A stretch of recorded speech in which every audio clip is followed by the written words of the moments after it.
Hello and welcome. So now we are going to make a game which is called a flip a card. So let me just show you how the game would look like. So this is how the final game would look like. So you can see it's a 52 deck of card.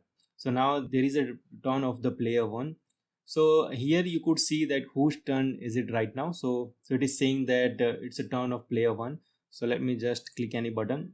So now we can see that the number which is opened is 10. So there is a turn of user 2. So he has selected a card 7. Now user 1 has selected 4. Now there is a turn of user 2. So he has selected a 7. So as you can see, he has selected a 7 and there was already one 7 here. So this 2 card he will get and he would get a score of 1. So now his score is 1. So as he has won this pair, he would also get a turn. So this is what it is saying, that there is the turn of user 2. So let me just do that. So now user 1 turn is there. So he would have press 9. Now user 2 would say 10.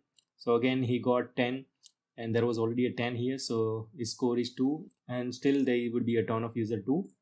So now he has opened a card which is J. Now user 1 is saying 3, user 2 has said 4.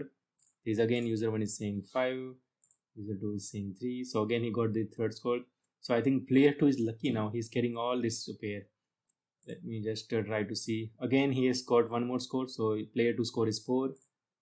And now let me just see whether user 1 is getting any score or not. So again this user 2 has got the score again. And now let's just keep on playing this game. Now finally user 1 has got one score and user 2 has pressed the button. Now again user 2 has scored 1.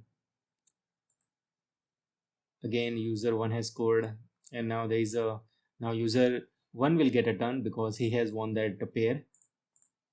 So this is what a game would look like. So we just need to implement this game. So we are going to implement this game in the next videos. So we'll see you in the next video.